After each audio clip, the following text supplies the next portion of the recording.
আনন্দ সংবাদ লাইভ থেকে। আজকে যে মানুষটির সান্নিধ্য পেয়েছি আমি, তিনি জন্মসূত্রে অবাঙালি হলেও তিনি বাংলা সিনেমা প্রতিনিয়ত দেখেন এবং বাংলা সিনেমা দেখতে ভালোবাসেন। তিনি বাঙালিকে ভালোবাসেন, তিনি কলকাতা শহরকে ভালোবাসেন, তিনি বাংলা গান ভালোবাসেন। তিনি কর্মসূত্রে একজন প্রতিষ্ঠিত ব্যবসায়ী। এছাড়াও তার আরো কিছু পরিচয় রয়েছে, সেই পরিচয়গুলো আমরা আস্তে আস্তে জানবো। আপাতত পরিচয় পর্বটা সেরে নি। তিনি প্রতিষ্ঠিত ব্যবসায়ী মিস্টার हेमंत मर्दा। नमस्कार सर। सर आपका, जैसे मैं बोली कि आपका जो बाकी का पहचान है बिजनेसमैन छोड़ के, वो थोड़ा ऑडियंस के साथ शेयर कीजिए। पहचान तो बाकी देखिए क्या बताएंगे, जिंदगी इतनी लंबी बीत गई कि बहुत सारी चीज की है। मेरा इंटरेस्ट ये रहता है कि मैं हर समय नई नई चीजें कुछ करते रहूं, और ये मेरे छोटे बचपन से आप ये कह सकते कि मेरे दादाजी या मेरे पिताजी से मुझे ये मिला है। तो मैं हर समय कुछ ना कुछ करते रहता हूं। तो उसमें स्पोर्ट्स के फील्ड में भी काम किया, सोशल वर्क में भी काम किया, बिजनेस में भी काम किया। क्लास 10 से बिजनेस में आ गया और नए नए लोगों से मिलना वो रहता है। कलकत्ता पुलिस में भी मैंने सर्व किया, एक्यूप्रेशर की डॉक्टरी भी करी, और भी बहुत सारे शौक है समय समय पे करते रहता हूँ। मार्शल आर्ट ताइक्वांडो में मैंने ब्लैक बेल्ट लिया था। तो ये चलते रहते हैं, जिंदगी है, और भी बहुत कुछ सीखते रहेंगे। म्यूजिक में इंटरेस्ट है बहुत सारे, एक म्यूजिकल ग्रुप को मैं कोऑर्डिनेट करता हूँ, वो लोग कैरोके पे गाना गाते हैं। सभी शौकिया चीजें हैं, कल्चरल प्रोग्राम ऑर्गेनाइज करने में इंटरेस्ट रहता है। तो चलती रहती है, ये तो जिंदगी है, चलती रहेगी। सर बहुत दिन से बिजनेस में है, बहुत आप बोले कि आप बहुत छोटे से आप सब बिजनेस कर रहे हैं। तो क्या आपका बिजनेस क्या है, तो थोड़ा बिजनेस के बारे में बताइए। कब से आए हैं? कब से आया मतलब मैं क्लास मेरे ख्याल से 9 या 10 में था, तब से बिजनेस में आ गया।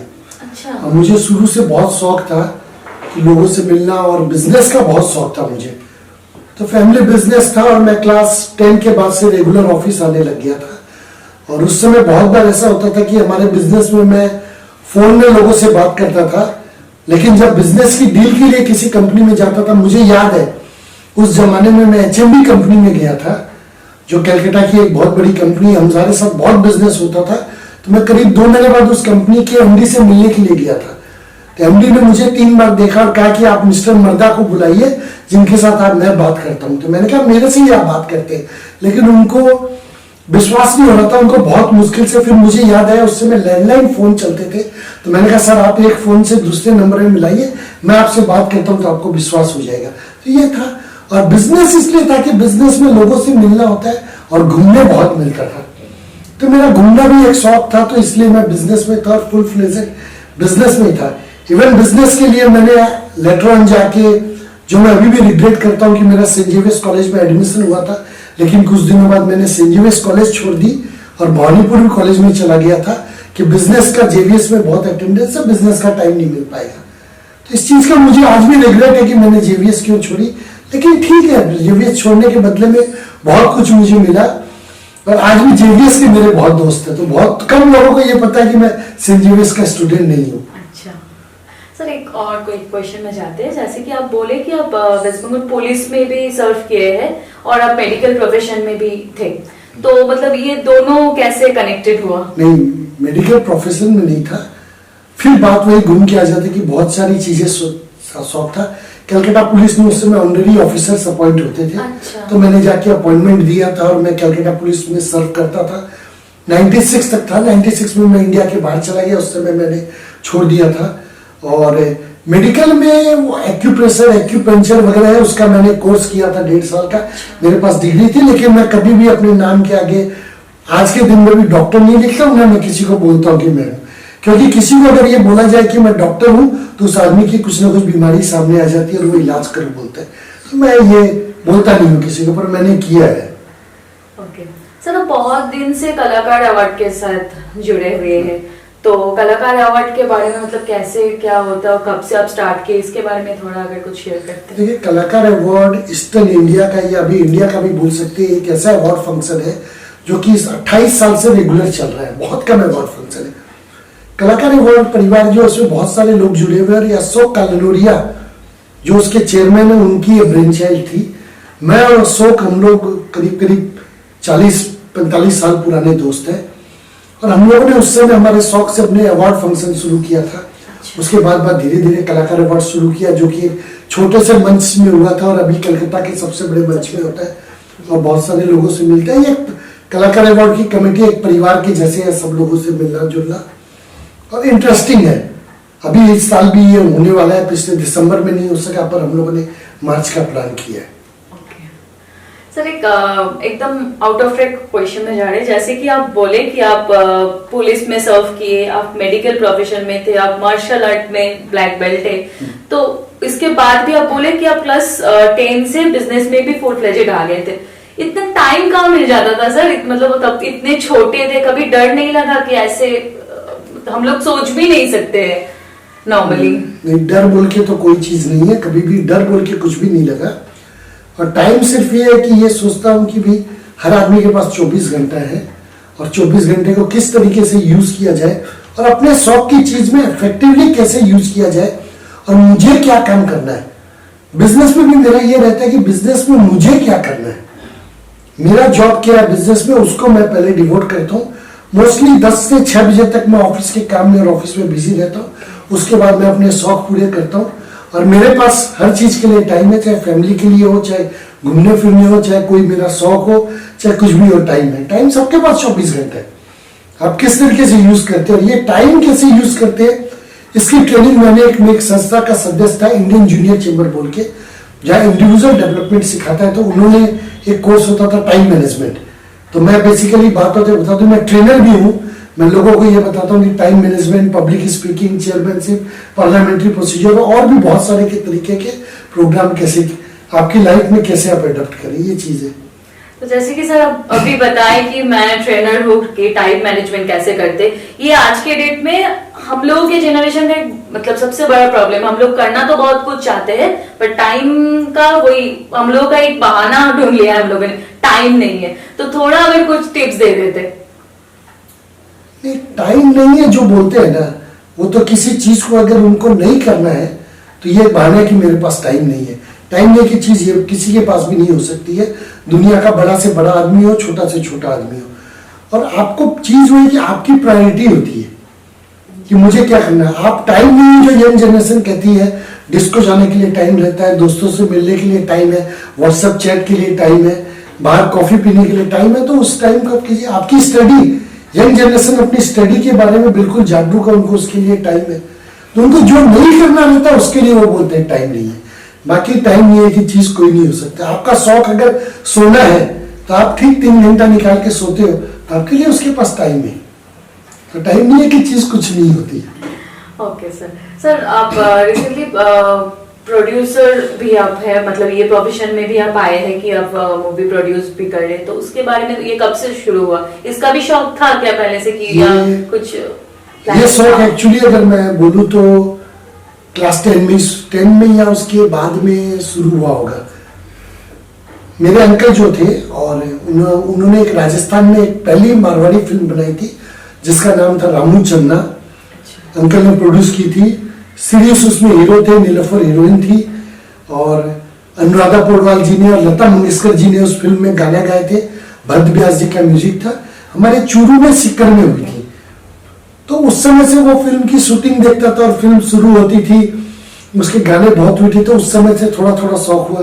फिर मेरे मामा हैं, उन्होंने फिल्म जगत के लोगों से वो जुड़े हुए थे, उनका इंटरेस्ट था। कलकत्ता में वो सिक्किम से आते थे, टॉलीगंज स्टूडियो में शूटिंग देखने जाते थे। मैं कभी कभी साथ में चला जाता था तो देखते रहता था। तो शौक था कि कुछ ना कुछ बनाएंगे, कुछ करेंगे। अभी लॉकडाउन और इस समय परिचय हुआ, कुछ खास लोगों से परिचय हो गया जिनसे मेरी बहुत अच्छी दोस्ती यारी होगी। कलाकार अवार्ड के थ्रू भी बहुत सारे लोगों से टच था।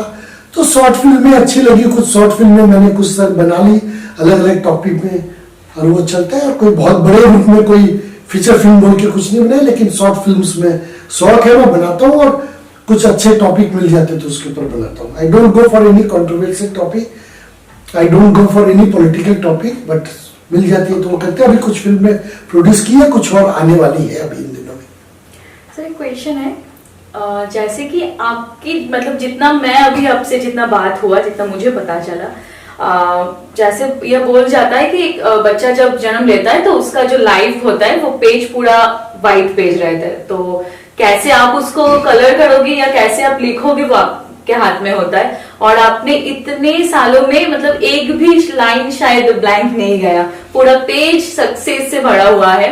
तो कभी ना कभी जाके कहीं ना कहीं तो ऐसा भी हुआ सर, एक दिन में तो सब कुछ मिला नहीं, कभी डिप्रेशन भी आया और कभी गलती हुई, झूठ मतलब कुछ तो हुआ सर, तो वो टाइम कैसे ओवरकम किए? क्योंकि ये हम लोगों का बहुत प्रॉब्लम है कि हम लोग थोड़े थोड़े बात में आज डिप्रेशन में चले जाते हैं।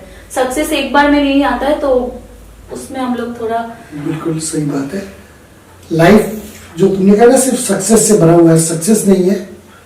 लाइफ में सेटबैक्स भी है, फेलियर मैं नहीं बोलूंगा, सेटबैक भी है, सेटबैक से सीखा।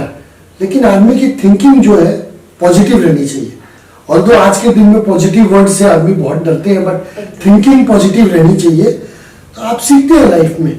और बेसिकली जो मैंने सीखा शुरू से, मैं सोचता हूँ सबसे पहला बड़ा हाथ मेरी फैमिली का रहा। मेरे grandfather is my role model, कि उनकी जो जिंदगी थी वो अपने समय से, मुझे लगता है कि वो 50 साल आगे चलते थे। कि आज से 70 साल पहले वो हमारी फैमिली में लेडीज को एजुकेशन दिलाया उन्होंने। विदाउट डाउरी के मेरे फादर मदर की विदाउट डाउरी शादी हुई। घूंघट उन्होंने उस समय हमारे फैमिली से हटा दिया था। साइकिल, मोटरिंग, म्यूजिक सीखते थे हमारे घर में सब हुआ। और वो मेरे ग्रैंडफादर अपनी बेटी के घर पे जाके खाना खाते थे राजस्थान में रह के, और सारी जिंदगी वो खादी के कपड़े पहन के रहते थे। उनकी जिंदगी बहुत सिंपल थी। ऑल्दो कि उनके बेटे जो थे वो पूरे इंडिया में फैले हुए थे, बड़ा बिजनेस करते थे, लेकिन ही वॉज वेरी सिंपल। और राजस्थान से उनको प्रेम था, तो मिट्टी से प्रेम था। तो वो प्रेम जो धीरे धीरे आया, तो आज के दिन में मुझे राजस्थान मेरा नेटिव प्लेस चूरू मुझे उतना ही प्यारा है। और चूंकि मैं बचपन से 2 साल की उम्र से बंगाल में रहा हूँ, तो मुझे बंगाल और कोलकाता भी उतना ही अच्छा लगता है। मैं 10-12 साल इंडिया के बाहर रहा, लेकिन वापस जब मैं आया, मुझे मौका मिला तो मैं कलकत्ता में ही वापस आया। मुझे कलकत्ता अभी भी अच्छा लगता है। उसके बाद मैंने अपना फ्रेंड सर्कल जो चुना वो मैंने अच्छे लोगों को देख के चुना। कि लाइफ में बहुत सारे लोग मिलते हैं जो आपको अच्छे लगते हैं, उनके साथ आप आगे चलो, बाकी को आप छोड़ के आगे बढ़ जाओ, दुश्मनी किसी से मत लो। तो इस तरीके से करते करते उन सब की छाप जो पड़ी, और हर इंसान जिससे मिलता हूँ, चाहे मैं तुमसे मिल रहा हूँ, किसी से भी मिलता हूँ, तो उसमें एक अच्छाई होती है। उस अच्छाई को ले लो, बाकी चीज को छोड़ दो। और जो चीज गलत हो गई उसमें रिग्रेट क्यों करना, उसको सुधार के आगे चलो। नहीं, आजकल के डेट में यही मैं आपको बोल रही थी कि डिप्रेशन एक बहुत बड़ा वर्ड है। मतलब बेसिकली हम लोगों के जनरेशन में डिप्रेशन मतलब कुछ भी हो जाए, शायद एक मतलब एग्जाम हुआ और एग्जाम में शायद थोड़ा मार्क्स कम आया, क्या हुआ, छोटे छोटे बच्चे, हम अपना एज क्या बोल रहे हैं, अपने से भी छोटे छोटे बच्चे डिप्रेशन में चले जाते हैं। तो आपके टाइम में भी तो ऐसा सिचुएशन था सर, तो मैं वही बोल रही हूँ, थोड़ा आप बोलिए कि डिप्रेशन ओवर कैसे करें। करेक्ट। आज के समय में डिप्रेशन बहुत ज्यादा है, और यंग जनरेशन में बहुत ज्यादा है। और बेसिकली मैं अगर देखता हूँ उसका रीजन, जो सिर्फ एक रीजन ये है कि आज की जनरेशन है ना, वो अपने फैमिली से कट हो गई। आज की जनरेशन के लोगों के पास में रियल फ्रेंड नहीं है, उनके पास वर्चुअल वर्ल्ड के फ्रेंड बहुत है। आपके फेसबुक में आपके 5000 दोस्त है, रियल आपका एक भी दोस्त नहीं है। और रियल दोस्त नहीं होने का जो एग्जाम्पल है, इंडिया में एक ही एग्जाम्पल चलता है सीसीडी के मालिक का, कि अगर एक दोस्त होता अपने मन की बात कहते तो वो बचे। हमारे समय में क्या था कि फैमिली से आपका टच था, दोस्ती एक्चुअल दोस्त थी। आज भी मेरे एक्चुअल दोस्त है जिनसे मैं रोज मिलता हूँ। मेरे फेसबुक के दोस्तों से मिलूं नहीं मिलूं, लेकिन रोज मिलता हूँ। मेरे फेसबुक में भी मेरे वही दोस्त है जिनको मैं पर्सनली जानता हूँ, अदरवाइज नहीं करता हूँ। तो आपको अगर डिप्रेशन से बचना है, एक राजदार रखिए, उसके साथ आप चीजें शेयर कीजिए, अपने फैमिली के साथ कांटेक्ट रखिए, अपने फ्रेंड से कांटेक्ट रखिए। और ये सोचिए कि ठीक है, फैमिली वाले हो सकते हैं आपको कोई बात ऐसा बोलेंगे जो आपको लगे कि भाई ये पुराने जमाने की बात कर ले, लेकिन आप सुन लो, उनके उनको अपने दिल की बात बोलोगे तो वो रहेगा और डिप्रेशन आपका कम होगा। That is the only key कि how to avoid the depression. और लाइफ में ये मान के चलिए कि लाइफ में सेटबैक जरूर होंगे, लेकिन सेटबैक के बाद अगर आप आगे बढ़ोगे तो उसमें जितनी खुशी आपको मिलेगी उतनी कभी भी नहीं मिल सकती, सारे फ्यूचर से नहीं है। आज हम लोग सबसे बड़ा एग्जांपल अगर लेते हैं अमिताभ बच्चन का, उनके लाइफ में कितना बड़ा सेटबैक हुआ, आज वो कहाँ पहुंचे। बिल गेट्स का ले लीजिए या किसी का भी ले लीजिए, सबके सेटबैक हुए। पॉलिटिकल फील्ड हो, स्पोर्ट्स फील्ड हो, बिजनेस फील्ड हो, पर्सनल हो, सबका होता है। उसके बाद जो उभरते हैं वो बहुत बढ़िया होते हैं। तो वो आपको उस समय आपको सोचना पड़ेगा, बस उतनी सी चीज है। और डिप्रेशन और कोई भी चीज में अचानक हेस्ट में कोई कदम मत उठाइए। वो कदम अगर आपने उठा लिया, हो सकता है आपको लगता है कि मुसीबत नहीं हुई, लेकिन वो बाकी लोगों को बहुत तकलीफ और बहुत दुख पहुंचाता है। वो कदम कभी मत उठाइए। सर आज का लास्ट क्वेश्चन है, जैसे कि आप बहुत छोटी उम्र से बिजनेस के साथ कनेक्टेड है, दैट्स द रीजन आज के जमाने में बहुत सारी यंग जनरेशन है जिसको बिजनेस में जाने का शौक बहुत है, मतलब खुद का कुछ करूंगा ये बहुत ज्यादा लोगों को भाता है। तो उनके लिए थोड़ा अगर टिप्स कुछ दे देते कि बिजनेस कैसे स्टार्ट करना है और उसका मेंटल प्रिपरेशन क्या रहना चाहिए, क्या मतलब राइट साइड क्या होता है, रॉन्ग साइड क्या होता है, ये अगर थोड़ा शेयर करते थोड़ा। हमारी जो ऑर्गेनाइजेशन है, हमारी ऑर्गेनाइजेशन का एक ही मोटो है, हेल्प शेयर हैप्पीनेस। हम कोई भी बिजनेस ये करते हैं कि हम हैप्पीनेस को बांट रहे हैं। आपको किसी भी दुनिया का बिजनेस कर रहे हैं, आपको ये सोचना है कि मैं जो बिजनेस कर रहा हूं दुनिया का बेस्ट बिजनेस कर रहा हूं, और उस बिजनेस को आप ये सोचिए कि एंजॉय कीजिए मन से। अगर आप एंजॉय करेंगे और सोचेंगे मैं बढ़िया कर रहा हूं, आप बिजनेस में प्रोग्रेस हो जाएंगे। That is the simple formula. आप दूसरे को देख के मत सोचिए, कंपटीशन में मत जाइए कि उसका बिजनेस अच्छा है मेरा बिजनेस खराब है। जो चीज करते हो उसको आप एंजॉय कीजिए, बेस्ट कीजिए। उसकी टेक्नोलॉजी को आज आप देखिए, उसमें अचीव करने की ट्राई कीजिए और डिवोट कीजिए फुल टाइम को। You will be successful 100%। इसके अलावा कोई भी शॉर्टकट फॉर्मूला नहीं है, आपको पॉजिटिव होके डिवोट करना पड़ेगा। That is only formula. मैं आज के दिन में भी बहुत सारी चीजें सीखने की चाहता हूँ। जैसे अगर बात में हुई थी, मैंने बहुत कुछ किया है। मेरी अभी भी इच्छा है कि मैं म्यूजिकल इंस्ट्रूमेंट तबला बजाना सीखूं, और मैं ट्राई कर रहा हूं। मैं टाइम नहीं निकाल पा रहा हूं, लेकिन मेरा कि मैं सीखूंगा जरूर उसको किसी भी दिन। तो ये शौक है बस सीखने का। Okay sir, thank you sir. Professional side तो सब जान लिए, अभी थोड़ा पर्सनल लाइफ में आते हैं। थोड़ा आपका पर्सनल लाइफ के, आपकी वाइफ बेटी के बारे में अगर कुछ बता दिया, आपके पेरेंट्स ऑल्सो। ज्वाइंट फैमिली से हूँ मैं। ओके। मेरे फादर लोग, अंकल, ब्रदर सब रहते हैं। ऑल ओवर इंडिया में ऑफिसेज है, सब हम लोग रहते हैं। We are joint family. और दो जॉइंट फैमिली में रह के भी हम लोग आपस में, हम लोगों का प्रेम है अभी भी, जबकि बहुत जॉइंट फैमिली और उसका प्रेम आज के दिन में देखना बहुत कम मिलता है। बट हमारी लोगों की जो पहली दोस्ती है वो हमारी फैमिली है, कि अगर हम लोग फैमिली वाले सब कहीं मिल जाते हैं तो हम लोग को उसके बाद कुछ भी याद नहीं रहता है। एंड मेरी दो लड़कियां हैं, दोनों ही इंडिया के बाहर रहती है। वो स्टडी भी इंडिया के बाहर ही उन्होंने की है। They are well setup. एक यूएसए में रहती है, she is already married. And छोटी वाली सिंगापुर में रहती है, she is working there. They are well educated and बाहर रहते हैं। उन्होंने अपना कैरियर बनाया, अपनी लाइफ बनाया। They are very happy. But जो चीज मैंने बताई एक बात, they are every day in touch with us, कि बात हमारी रहती है। तो डिस्टेंस नहीं लगता, but they are enjoying their life. It's a simple family. Wife is also staying with me. और जब हम लोगों को टाइम मिलता है तो हम लोग अपने बच्चों के साथ जाके समय बिता लेते हैं। उसके लिए भी टाइम निकाल लेते हैं, क्योंकि आजकल का जो जमाना है वो इलेक्ट्रॉनिक जमाना है। आपका बिजनेस और कोई भी चीज कहीं से भी हो सकती है, उसमें कोई प्रॉब्लम नहीं। सर एक क्वेश्चन में जाते हैं, जैसे कि आप अभी बताए कि आपके जो डॉटर्स है वो अब्रॉड में रहते हैं। आज के डेट में, आज के नहीं, बहुत दिन से ये चल रहा है, शायद आप भी कभी सुने होंगे कि लड़की हो तो ये टाइम के अंदर घर में आना है, इससे नहीं मिलना है, ऐसे काम नहीं करना है, ऐसा मतलब बहुत सारा बाउंडिंग्स रहता है सर। और जिस प्रोफेशन में हम लोग हैं, ये इंडस्ट्री बोलिए, मीडिया बोलिए, जो भी, नॉट ओनली मीडिया इंडस्ट्री, कोई भी प्रोफेशन में, तो पहले ही सुनना पड़ता है ये सेफ नहीं है।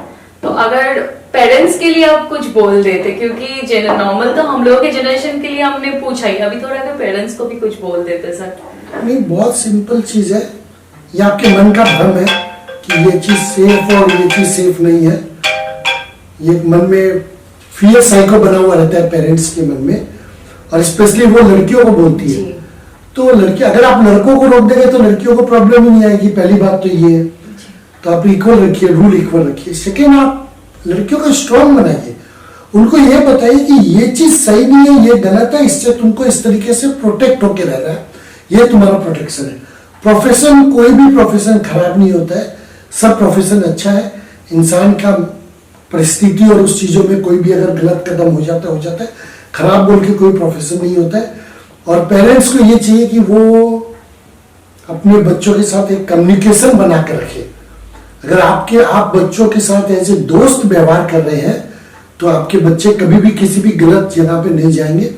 मेरी दोनों बेटियां हैं, वो समझिए 10 साल उन्होंने 5-6 साल स्टडी की, तो उन्होंने अब्रॉड में स्टडी की। हम लोग कलकत्ता रहते थे या काठमांडू नेपाल जब रहते थे, वो पूना में पढ़ती थी, पूना के बाद यूएसए में वो पढ़ती थी, फिर वो सिंगापुर में रही, फिर यूएसए में रही, तो वो रहे, आराम से रहे, उसमें कोई भी दिक्कत नहीं है। हमको तो कभी भी कोई वो टेंशन भी नहीं हुई, और सारी दुनिया वो लोग घूमती हैं, तो इसमें क्या है, आज तक तो कोई नहीं है। तो ये तो मन का भ्रम है। आप बच्चों के साथ दोस्त बन के रहिए, उसको बताइए ये सही है ये गलत है, उसको अपने मन की चीज जरूर करने दीजिए, क्योंकि आप अपनी जिंदगी जीते तो आपको बच्चों को भी हक है कि वो अपनी जिंदगी अपने तरीके से जिए, और उनके दोस्त बन के रहिए, तो कभी कोई प्रॉब्लम और मुसीबत नहीं आएगी, ये मेरा विश्वास है। কি বলবো আমি, আমার বলার আর কোনো জায়গায় নেই। সমস্ত প্রশ্নের উত্তরে আমাদের আজকের জেনারেশনে যত রকম প্রশ্ন হয়, আমরা সময় পাই না, আমরা ডিপ্রেশনে থাকি, আমরা একটুতেই ভেঙে পড়ি, আমরা একটা প্রফেশনেই আটকে থাকি, তারপরে একটা জায়গায় যেতে গেলে আমাদের কাছে বাহানা থাকে, সময় কোথায়, এত টায়ার্ড। এই মানুষটি তার জ্বলন্ত উদাহরণ, এতগুলো কাজের সাথে একসাথে জড়িত। এবং যেটা আমার সব থেকে ভালো লেগেছে সেটা হচ্ছে ক্লাস 9 থেকে উনি বলছেন উনি বিজনেসের সাথে যুক্ত, যে সময়টা আমরা বইপত্রতেই ঘেটে থাকি, বইপত্রর বাইরে বেরোনো, মানে মাধ্যমিক উচ্চ মাধ্যমিক এর বাইরে দুনিয়ায় জানি না আমরা। সুতরাং ওনার ব্যাপারে এর থেকে বেশি কিছু বলার সাহস সত্যি আমার নেই। স্যারের সাথে আবার আরেকদিন আড্ডায় আসবো নিশ্চয়ই, যদি আরেকদিন স্যার ভীষণ ব্যস্ত, তাও যদি কোনোদিন আবার সুযোগ পাই আরো নতুন নতুন প্রশ্ন নিয়ে আসবো। আপনাদেরও যদি কিছু জানার থাকে স্যারের থেকে অবশ্যই আমাদেরকে জানান। আজকের মতন এই সাক্ষাৎকার এখানেই শেষ। নমস্কার।